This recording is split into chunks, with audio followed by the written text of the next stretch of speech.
the sentiment of consumers that they don't have to be something they're not to look attractive. They can just change their anomaly in their eye to being their biggest fashion statement and really feel confident and happy.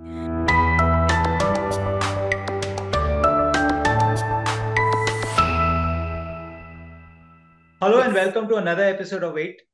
My name is Sanjay Chakrabarti. I'm the founder of Tag 8.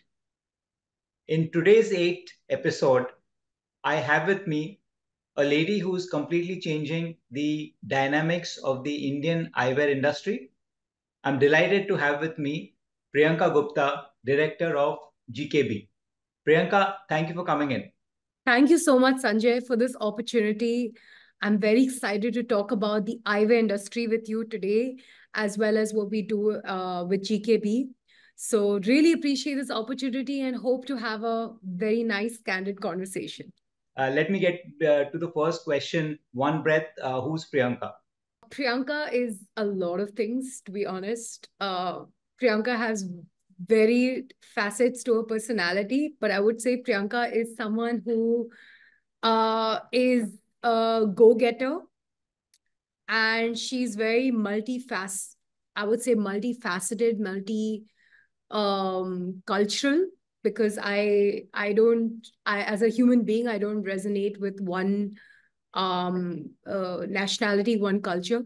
So it's been something like since I was a child. So I think Priyanka is, as a global citizen, is a very international and multicultural person, and Priyanka is just here to exist and coexist with everybody in a very, I would say, happy and peaceful manner. That's Priyanka in a nutshell. Super. Priyanka, getting to the second one breath question, tell us something about GKB. And it is a legacy, a huge legacy in the Indian eyewear industry. Would love to know more. Absolutely. So GKB was started by my grandfather in 1959, and at that point of time, when I sit with him and we have these conversations about the history of the company, he keeps telling me about the fact that when we started from a store in Gariahat, Calcutta. And Gariahat is was a very thriving marketplace in Calcutta at that time. And this was the 1960s. And my grandfather was a man of, he was a very passionate, he's still alive. He's a very passionate individual. And GKB started from a very humble beginning where we had a store, one store in Gariahat. And at that time, the optical landscape was very primitive. So people were wearing glass lenses. And glass lenses, if you know, it's very thick and not very comfortable to wear. And, that whole connotation of four eyes, chashmish came from those actual glasses. That's why the name glasses comes from glass. So it was glasses, literally wearing two glasses, glass lenses stuck to a frame. And that's what he was dispensing at the time. So at that time, when my grandfather was, selling glasses from his store, he was not very happy about the lenses. The lenses were really thick, really very heavy and not corrective. Customers were not able to see properly. So then he said, you know what, I'm going to do something. I'm going to revolutionize this industry. And this man at that point of time was always out of money. My grandfather was a man who lived in the moment. He never had savings. He never just had a vision. And he said, okay, you know what, I'm just going to go to Germany and I'm going to find the best technology there is for lenses, and I'm going to bring that to India. So that was the vision he started the company with. And with hardly $100 in his pocket, he survived in Germany. And he, met with these people. He understood the technology. And that is what actually, that technology that he managed to bring, which is a whole new story, which is a whole big chapter altogether. But that is what makes GKB GKB, because GKB has been the pioneer in the eyewear industry since 1959. Wow, that's really tremendous.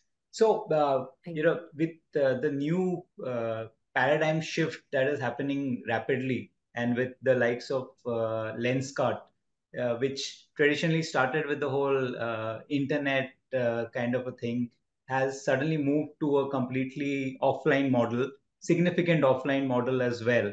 How do you see the GKB legacy weighing up with all these things? How do you see the whole paradigm playing out in India and globally? I think I give a lot of credit to Piyush for coming up with this plan, and I think he's been very aggressive with Lenskart. And I think I look at Lenskart, to be honest, as a way that it's really created eyewear as a very important commodity in the market, because they believe in low cost and effective glasses, and I think that's very commendable, because um glasses has, to be honest, it's a very wide market, right? So you have a lot of customers. Most of your population has simple correction that's required in their vision, -1, -2. I'm not an optometrist, so I won't be able to give you technical explanation to that. But the majority of the market requires simple correction in vision. And I think Lenskart has really been able to cater to a customer segment where specifically the young customers, I would say under 40, or I would say young, 40 is still young, to be honest. But I would say like single vision customers who don't require progressive vision. They just require single vision, and they need a simple solution to their refractive errors.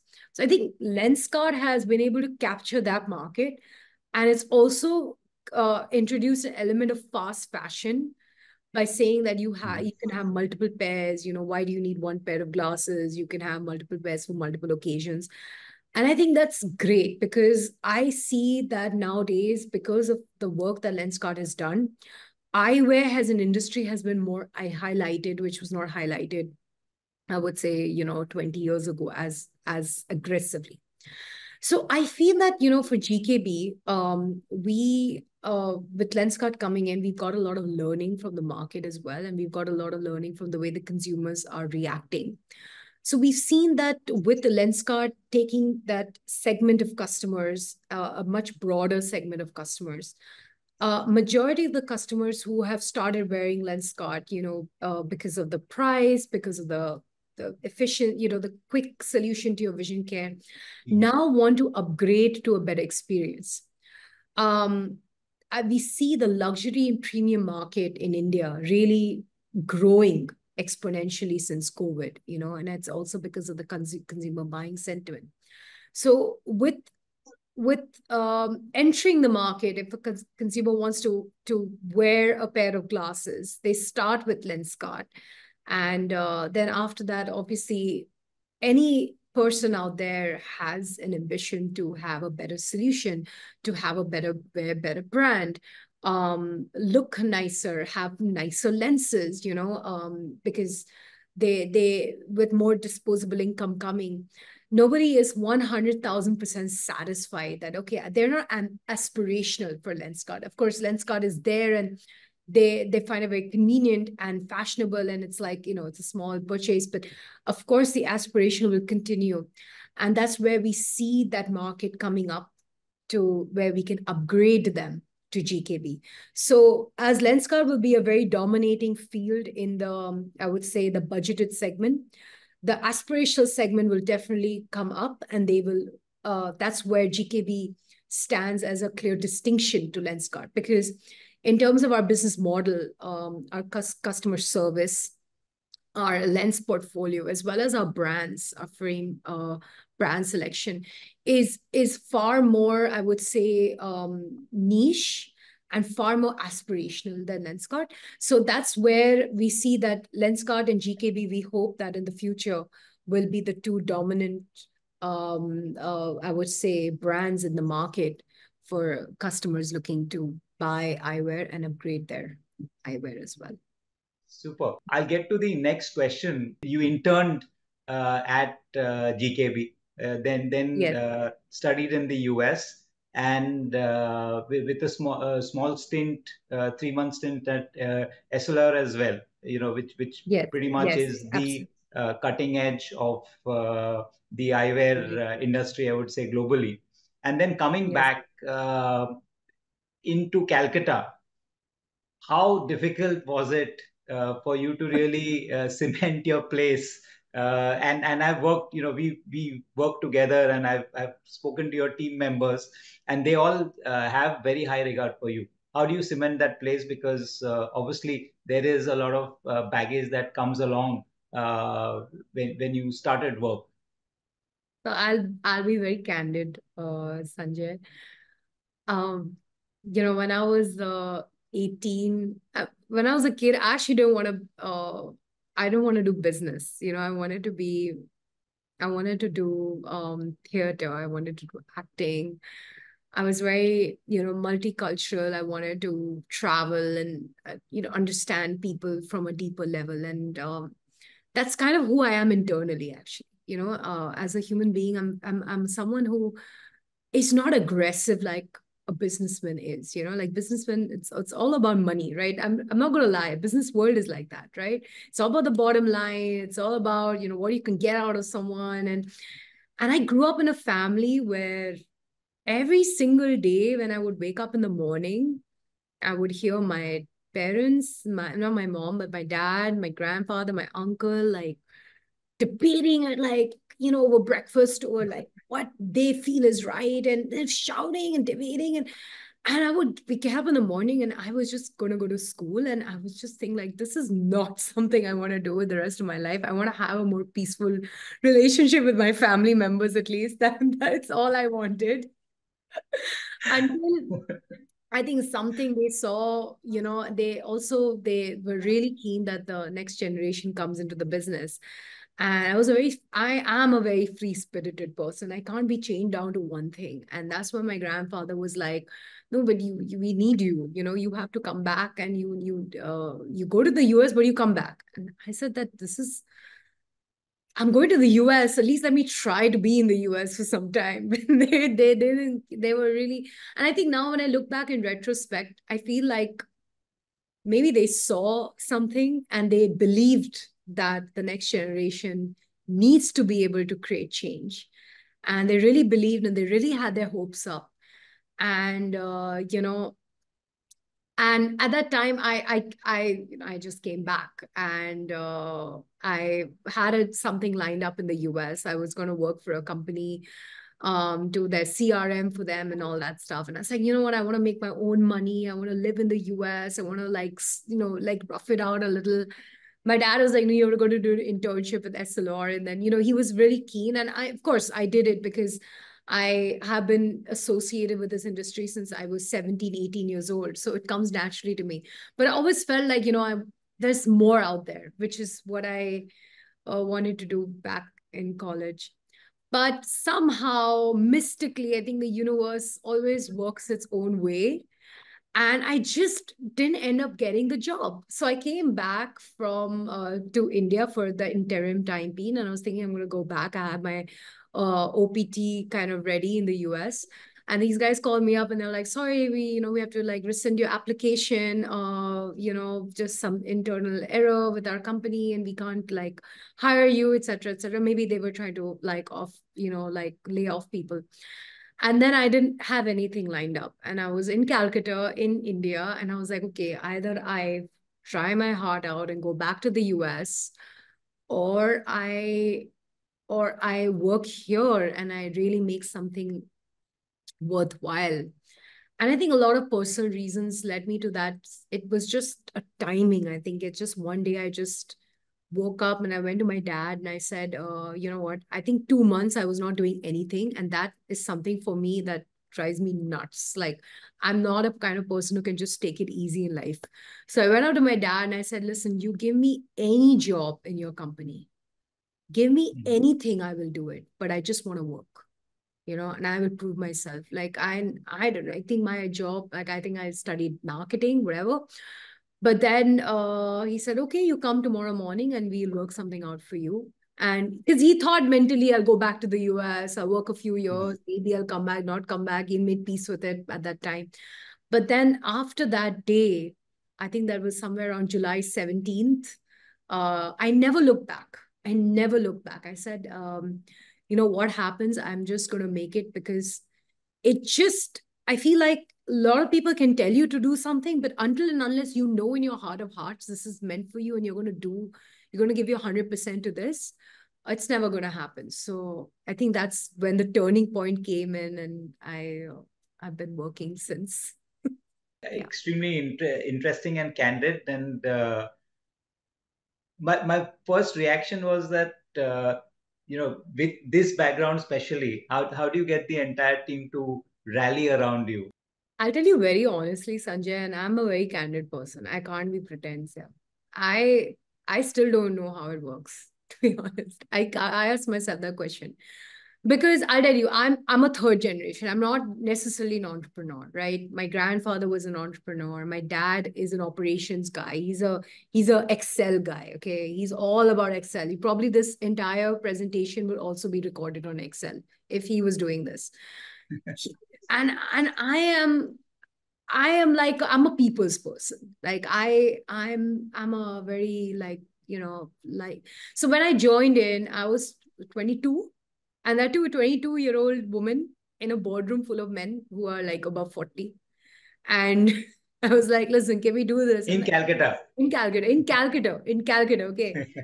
This very boardroom that we're having the meeting at. So I was sitting here, and everyone is male. And my dad's like, okay, now you made your presentation, now you go and pitch it. And everyone's just looking at me, and they're like, ye kya karegi? Like, what is she? Like, we've been in this industry for 15 years, 20 years. She's just Yeah. joined, like, what's she gonna do? At that point of time, I didn't want to think about my age, my experience, and my gender, and the fact that I'm a hand-me-down kind of person. Like, oh, my grandfather, my dad, like, I was just like, this is a problem. This is my pitch. This is it. Okay. And don't look at me for who I am. Look at the problem. Focus on the problem. Focus on the Yeah. business. And let's work together to revive it. So initially, I think people were purposely trying to not take the ideas, or they were just like Right. skeptical. I would say that was the thing where, like, but then I would go back, and there were days where I was really demotivated, right? So, I would go into the bathroom, I would sit and I would cry. I would feel really low, because I was like, this is just, how am I going to get people to understand this? And business is like a war. Every day you're in this room, it's like you're like, jung lag rahe ho, yaar. Like, it's like that. And I'm a very like soft person, very sweet, soft person. So coming in and being in this battlefield was like, okay, now I got. So every day was a learning for me. Every day I would go back, I would cry, I would figure my life out. I would say, okay, now how do we go about this in a better way? Maybe let me try and build people's trust first.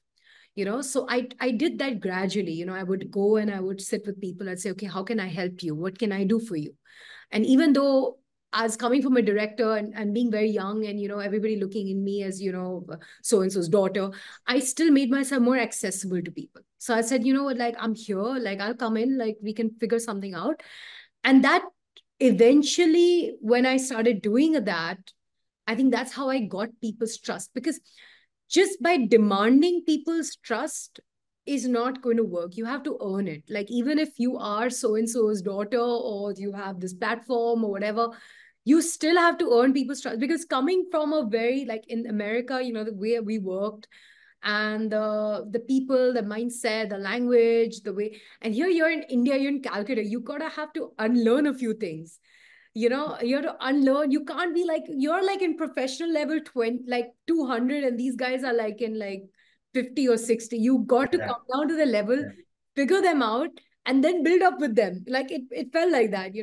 So that's something I really learned, and I think that's kind of what kept me going. And I would say it's still a work in progress, but yeah, we've definitely come quite far. I've come quite far. I mean, this is really brilliant. I just loved everything that you said. Priyanka, last one breath question: where do you see GKB 8 months from now and 8 years from now? So 8 months from now, I would definitely see GKB having more structure in terms of like I would say systems in place for the company. Definitely in 8 years, I feel like with all the work that we're putting in and the steady direction that we are in as a company, we aim to be the number one in the premium and luxury space in India. We want to develop the basically deliver consistency in service across the country so that whichever GKB you go to, for example, if you're in an airport store, you get your eyes tested there, and then you're traveling from Bangalore airport to Mumbai, you will get your glasses delivered to you in your residence in Mumbai. Another model that we're currently developing is eyewear in 20 minutes. So specifically for our younger customer segment, if they are going to a mall and they're watching a movie and they need to get glasses, they can easily get a Ray-Ban frame with lenses ready in 20 minutes. So that's another concept Wow. that we're developing. Yes, so couple more things that we want to develop in the next 8 years is we also want to be dominant with our home service business, which we had started during lockdown, but we sort of weren't able to expand it further. So that's something that we really believe there is a big market out there that is too busy to walk into the stores, that doesn't have the time, or is also aged, a lot of aged customers who aren't able to leave their homes as frequently. We also see brands. We are a GKB high and luxury stores, I would say premium and luxury stores.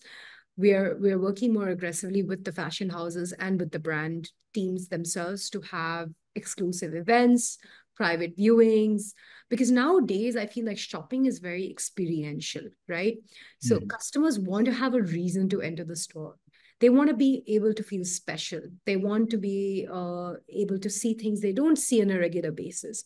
So being more aggressive on the event space. So a lot of things to do, and hopefully in 8 years we'll be sitting talking here, and um, we'll be able to, you know, say that we've done a lot of things.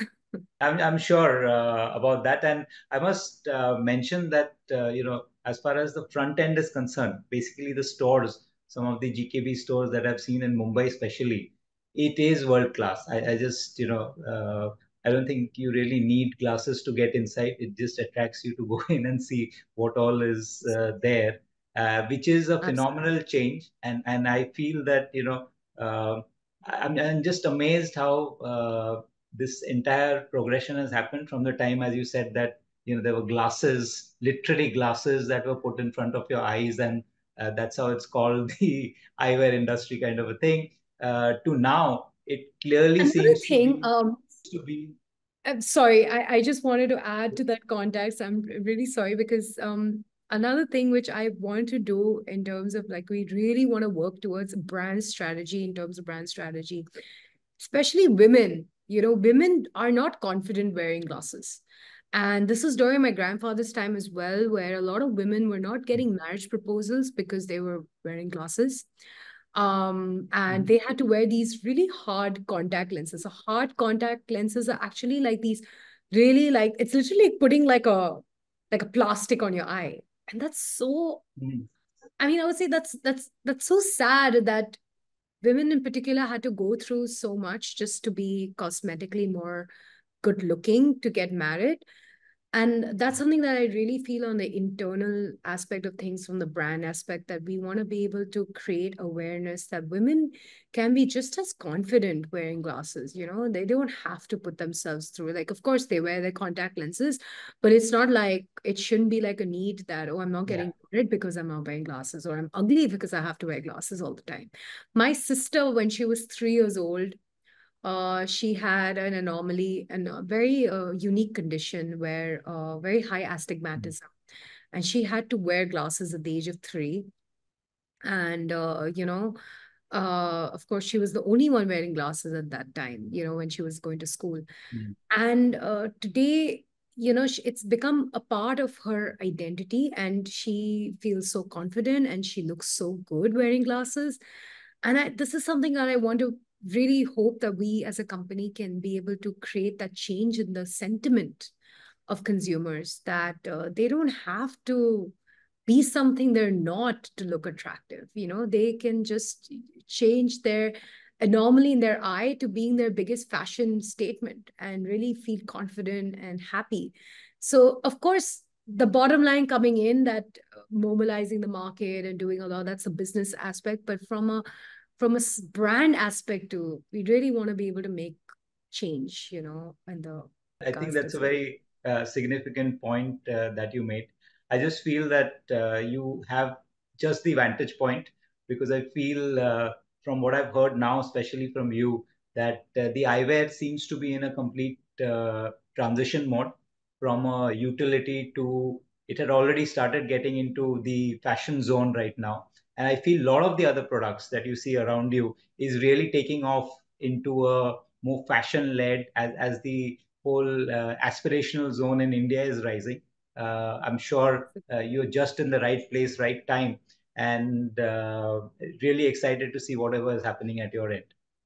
Thank you so much, Sanjay. I really appreciate you taking out the time to host me in your podcast. And I think you're doing some great work by interviewing such real stories and, people who are is still in the process. But of course, I feel like life is a process. We've never really arrived at a destination, but the steps that we make to get closer is what is the beauty. The journey is the beauty. And I really appreciate you taking this time off, and highlighting that with us as well. So thank you so It's much absolutely my for pleasure, this. Priyanka, and I will take you on after 8 years for sure. And the other thing I have to mention, we are quite excited about the eyewear tracker that we have together. We are seeing how it kind of pans out in India, and what is Just the the kind other of day, I had I was talking to this lady. I don't know her, but she's just, her conversation was like, oh yeah, I left my glasses in the car and, I wish I knew.